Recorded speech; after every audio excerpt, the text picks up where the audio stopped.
বাংলাদেশে সংখ্যালঘু হিন্দুদের ওপর যেসব ঘটনা ঘটেছে তা অত্যন্ত নিন্দনীয় বললেন ত্রিপুরার প্রাক্তন মুখ্যমন্ত্রী তথা সাংসদ বিপ্লব কুমার দেব। বাংলাদেশের সার্বিক পরিস্থিতির বিষয়ে উল্লেখ করে ঘটনার তীব্র নিন্দা জানিয়ে আগরতলার সংবাদ মাধ্যমের মুখোমুখি হয়ে ত্রিপুরার প্রাক্তন মুখ্যমন্ত্রী তথা সাংসদ বিপ্লব কুমার দেব বললেন, যাদের মধ্যে মনুষ্যত্ব জ্ঞান নেই তারাই এভাবে সংখ্যালঘু হিন্দুদের উপর অত্যাচার চালাতে পারে এবং তাদের মধ্যে মনুষ্যত্ব হার মেনেছে।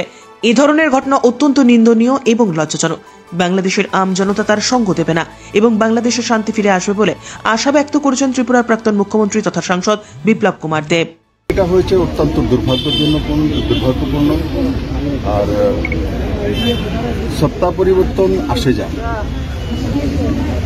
কিন্তু যেই দেশের মধ্যে আমরা জন্ম নেই সেই দেশের অস্তিত্বকে শেষ করার যে প্রচেষ্টা হয়েছে তার মাধ্যমে সেটা অত্যন্ত নিন্দনীয়।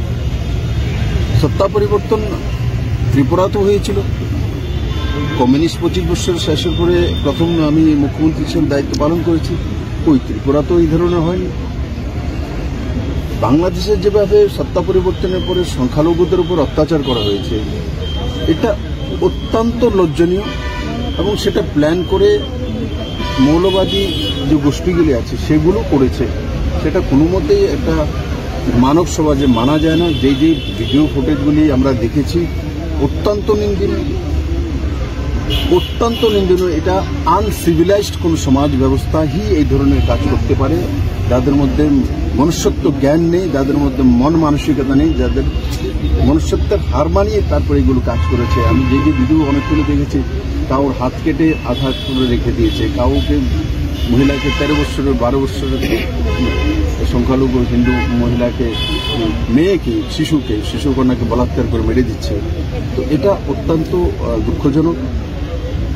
কিন্তু আমি জানি বাংলার মাটি এমন নয়, আর বাংলার মাটি সেটা প্রতিবাদ করবে এবং বাংলাদেশের আম জনতা তার সাথ দেবে না এবং নিশ্চিত বাংলাদেশে শান্তি ফিরিয়ে আসবে।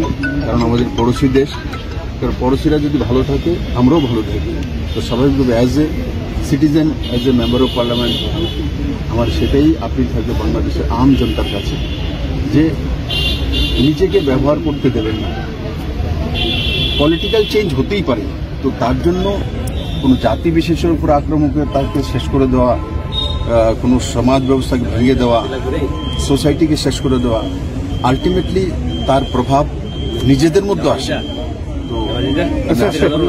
তো কম সময়ের মধ্যে বাংলাদেশের শান্তি শৃঙ্খলা ফিরিয়ে আসবে এবং সবাই সবার যে গণতান্ত্রিক অধিকার সেটা নিশ্চিত পাবে।